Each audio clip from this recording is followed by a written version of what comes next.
ഇശൽ സന്ദേശം റൗണ്ടിലെ സോങ് ആയിരുന്നു അല്ലേ? ആരീ പാട്ട് സെലക്ട് ചെയ്തതെന്ന്? ഗുരു ഹനീഫ മടിക്കോട്. ഹനീഫ മണിക്കൂർ പഠിപ്പിച്ചു തന്നതൊക്കെ? ഹനീഫ് മടിക്കോടും പഠിപ്പിച്ചു തന്നിട്ടുണ്ട്. പിന്നെ എന്റെ സംഗീതം പഠിപ്പിക്കണേ നിസാർ തൊടുപുഴ സാറും പഠിപ്പിച്ചിട്ടുണ്ട്. നിസാർ സാറും പഠിപ്പിച്ചു തന്നിട്ടുണ്ട് അല്ലേ? പഠിക്കാനൊക്കെ സമയമൊക്കെ കിട്ടിയായിരുന്നു നല്ലോണം? ഇപ്രാവശ്യം സമയം കിട്ടിയിട്ടുണ്ട്. ഇപ്രാവശ്യം നല്ലോണം സമയം കിട്ടി. കഴിഞ്ഞ പ്രാവശ്യം സുൽത്താൻ പട്ടം നമ്മുടെ കയ്യിൽ നിന്ന് വഴുതി മാറിപ്പോയി അല്ലേ? തിരിച്ചു പിടിക്കണ്ടേ? കിട്ടും അറിയില്ല അല്ലേ? പാടി കഴിഞ്ഞിട്ട് എന്ത് തോന്നി? നല്ലോണം പാടാൻ പറ്റിയോ? കുഴപ്പമില്ലാണ്ട് പാടി. ഇശൽ സന്ദേശമാണ്, നല്ലൊരു മെസ്സേജ് നമുക്ക് ഈ ഒരു സോങ്ങിലൂടെ പാസ് ചെയ്യണം. ശരിക്കും എന്താ പറയുക, എവിടെ നോക്കിയാലും കലാപവും അല്ലേ ആക്രമണങ്ങളൊക്കെയാണ്. അപ്പം അതൊക്കെ മാറ്റി എന്താ പറയാ, നാനാദേശക്കാര് വസിക്കുന്ന ഒരു സ്ഥലമാണ് നമ്മുടേത് അല്ലേ? അപ്പം ആ ഒരു ഭാരത മൈത്രി കളയാതെ സ്നേഹവും സമാധാനവും ഒക്കെ ഉള്ളൊരു ഭാരത സംസ്കാരം നിലനിർത്തണം. അങ്ങനത്തെ ഒരു മെസ്സേജാണ് അല്ലേ? പാട്ട് അർത്ഥമൊക്കെ മനസ്സിലായിരുന്നു ശരിക്കും? ആണോ? ഇതാരാ എഴുതിയാനെന്നറിയോ? MH വള്ളുവങ്ങാട്. സംഗീതം കൊടുത്തിരിക്കുന്നത്? സംഗീതം അറിയില്ല, നമുക്ക് ഫൈസൽ സാറിനോട് ചോദിച്ചു നോക്കാം അല്ലേ? Okay, Faisal sir.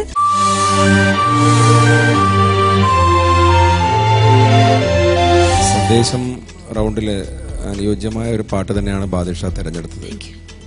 നമ്മുടെ കാലത്ത് ഇപ്പോഴുള്ള ഇപ്പോൾ വൈജീബ് നേരത്തെ സൂചിപ്പിച്ചല്ലോ, രാഷ്ട്രീയത്തിൻ്റെയും മതത്തിൻ്റെയും ജാതിയുടെയും ഒക്കെ പേരിൽ മനുഷ്യനെ തിരിച്ചറിയാത്ത ഒരു കാലത്ത് പ്രശ്നങ്ങൾ, കലാപങ്ങൾ. ഈ പാട്ട് എഴുതിയ കാലത്ത് ഞാൻ മനസ്സിലാക്കുന്നു ഇതിൻ്റെ വരികളിൽ നിന്ന് കേരളത്തിൽ വളരെ ഭീകരമായ ചില വിഷയങ്ങൾ, കലുഷിതമായ ഒരു കാലത്താണ് ഈ പാട്ട് എഴുതിയത്. അതുകൊണ്ട് തന്നെ ഈ പാട്ട്, അത് ഞാൻ പറഞ്ഞല്ലോ നേരത്തെ, മാപ്പിളപ്പാട്ടുകൾ കാലത്തിൻ്റെ സന്ദേശം വായിക്കുന്നു, അല്ലെങ്കിൽ മനുഷ്യൻ്റെ ജീവിതത്തിൻ്റെ മുഴുവൻ കാര്യങ്ങളെയും ചർച്ച ചെയ്യുന്നു. അതുകൊണ്ടാണ് ഈ പാട്ട് ശാഖ തന്നെ സജീവമായി നിലനിൽക്കുന്നത്. MH വള്ളുവങ്ങാട് എന്ന മതപണ്ഡിതനായ കവിയാണ് ഇത് എഴുതിയത്. അദ്ദേഹം ധാരാളം ട്രഡീഷണൽ സ്റ്റൈൽ പാട്ടുകളൊക്കെ എഴുതിയിട്ടുണ്ട്. നമ്മുടെ ദഴവത്തണ്ടലങ്കാരം തുടങ്ങിയ പാട്ട് ഇപ്പോഴും മത്സരവേദികളിലെ കുട്ടികൾ അദ്ദേഹത്തിൻ്റെ പാട്ട് പാടാറുണ്ട്.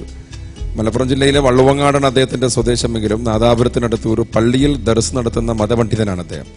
ധാരാളം പാട്ടുകൾ അദ്ദേഹം എഴുതിയിട്ടുണ്ട്. വളരെ ഗൗരവമായി ഈ മേഖലയെ കാണുന്ന ഒരു എഴുത്തുകാരനാണ് MH വള്ളുവങ്ങാട്.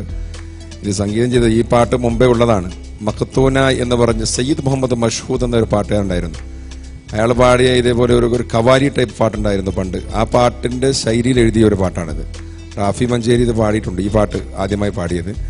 ഏതായാലും പിന്നെ ഞാൻ നേരത്തെ പറഞ്ഞല്ലോ, ഇതിന്റെ ഒരു മെസ്സേജ് പെട്ടെന്ന് ജനങ്ങളിൽ എത്തിക്കാൻ പറ്റുന്ന തരത്തിലുള്ള ഒരു സംഗീതമാണ് ഈ പാട്ടിലുള്ള. ഏതായാലും പിന്നെ മോൻ പാടിയത് വളരെ നന്നായി പാടി, ഒരു പ്രശ്നം ഉണ്ടായതില്ല. എനിക്ക് തോന്നിയത്, ഞാൻ ഇതിന്റെ ഒറിജിനൽ കേട്ടിട്ടുണ്ട്, ആ പാട്ടിനേക്കാളും പല കാര്യങ്ങളും ബാദുഷാ സ്വന്തമായി മാറ്റം വരുത്തിയിട്ടുണ്ട്, കോറസിന്റെ കാര്യത്തിലൊക്കെ.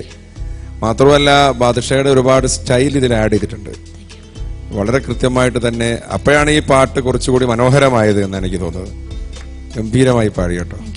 Okay, thank you Faisal sir.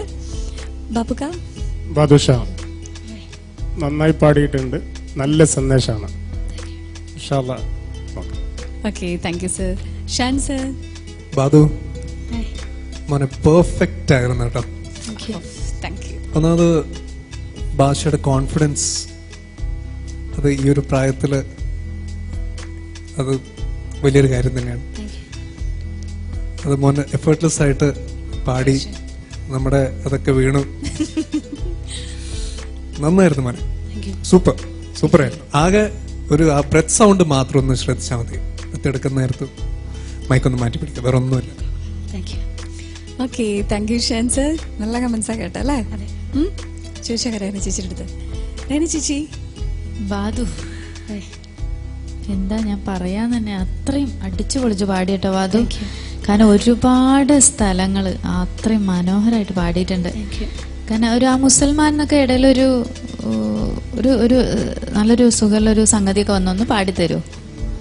അറിഞ്ഞിടണേ Hindu മുസൽമാൻ കൈകോർത്ത്.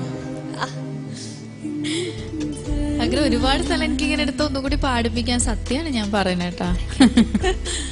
അത്ര എനിക്ക് ഇഷ്ടമായി മോനെ. കാരണം 7th മോൻ അത്രയൊരു, നമ്മൾ പറയില്ലേ, ഒരു ഗിഫ്റ്റ് നന്നായിട്ട് അടച്ചാൽ നമുക്ക് തന്നിട്ടുണ്ട്. അപ്പം അത് നന്നായിട്ട് തന്നെ കൊണ്ടുപോവുക. പിന്നെ ഇതൊന്ന് നമുക്കൊന്നൊരു അപ്പൊ ഇത് ഒന്നൊന്ന് വെറുതെ ഒരു പ്ലെയിൻ ആയിട്ട് ഒന്ന് പാടിയേ, പല്ലവി മാത്രം, ഒരു സംഗതി ഇല്ലാണ്ട് ഒന്നും കൊടുക്കാതെ മോൻ. അരുതരുതേ ഭാരത മൈത്രി, നമ്മൾ തകർക്കരുതേ മമതയെ, കൈവിട്ട് പോകരുതേ. അറിഞ്ഞിടണേ ഹിന്ദു മുസൽമാൻ, കൈകോർത്ത നാടിതുമേ ഭാരതം നമ്മുടെ പൂക്കളമേ. അപ്പൊ അതും അങ്ങനെ ചെയ്യും. അപ്പൊ ഇതുപോലെ തന്നെ എന്താ പറയാ ട്ടാ, നന്നായിട്ട് തന്നെ ഇതുപോലെ കൊണ്ടുപോവുക ട്ടാ. Okay okay, thank U Rahana ചേച്ചി.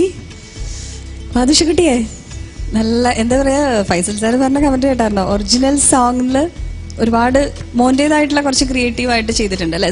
സാറാണ് പഠിപ്പിച്ചത്? ആണോ, സാറാണ് പറഞ്ഞു തന്നെ അല്ലേ? അപ്പം ഒറിജിനൽ സോങ് കേൾക്കുന്നതിനേക്കാളും കുറച്ചും കൂടി ഈ മോന്റെ ക്രിയേഷൻ നന്നായിട്ട് തോന്നി എന്നൊക്കെ പറഞ്ഞു. ഇനി നമുക്ക് എന്താ ചെയ്യണ്ടേ? മാർക്സ് ചേച്ചി വെക്കാം. Okay, Faisal sir 28. Thank you. 28, 30ൽ 28 mark. Thank you Faisal sir. Shan sir 28. 28, 30ൽ 28 മാർക്ക് തന്നെയാണ് ഷാൻ സാർ നൽകിയിരിക്കണേ. രഹന ചേച്ചി ഞാൻ എന്തായാലും ഒരു മാർക്ക് കൂട്ടി കൊടുക്കും. കൊടുക്കണോ? 29. 29, 30ൽ 29 മാർക്ക്. ഇനി 10ൽ എത്ര മാർക്കാ കിട്ടണേ നോക്കാം. ബാപ്പുകോട് ചോദിച്ചു നോക്കാം.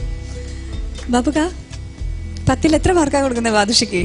ബാദുഷ മാർക്ക് എത്ര വേണം? നല്ല മിടുക്കനായിട്ട് നല്ല കോൺഫിഡൻസോട് കൂടിയിട്ടാ പാടി അല്ലേ? അല്ലേ ബാദുഷ? ചോദിച്ചു നോക്ക്, 10 മാർക്ക് തരുമെന്ന് ചോദിച്ചു നോക്ക്. എത്ര മാർക്ക് വേണം? 10. 10 തരാൻ പറ്റൂല, എന്തായാലും 9 മാർക്ക്. 10ൽ 9 മാർക്കാണ് ബാപ്പുക്ക് നൽകിയിരിക്കുന്നത്. അപ്പൊ ടോട്ടൽ സ്കോർ 100ൽ 94 മാർക്ക്. കൺഗ്രാറ്റ്സ്. അപ്പോൾ നമ്മൾ എന്താ പറയാ, എല്ലാ പ്രാവശ്യവും സുൽത്താനായിരുന്നു. കഴിഞ്ഞ ഷെഡ്യൂളിൽ നമുക്ക് അത് മിസ്സായിപ്പോയി. തിരിച്ച് നമുക്ക് പിടിക്കാനുള്ള ശ്രമത്തിലാണിത് അല്ലേ? നല്ല മാർക്കല്ലേ? സന്തോഷമായോ? സന്തോഷമായി. അപ്പം ഇനി നെക്സ്റ്റ് റൗണ്ടിൽ ഇതേപോലെ തന്നെ ഗ്രാഫ് താഴൊന്നും ചെയ്യാണ്ട് നല്ലോണം പ്രാക്ടീസ് ചെയ്ത് അടിച്ചു പൊളിച്ച് പാടുക. ഇതുപോലെ തന്നെ നല്ല മാർക്ക് സ്കോർ ചെയ്യാം. Okay, all the best. Thank U.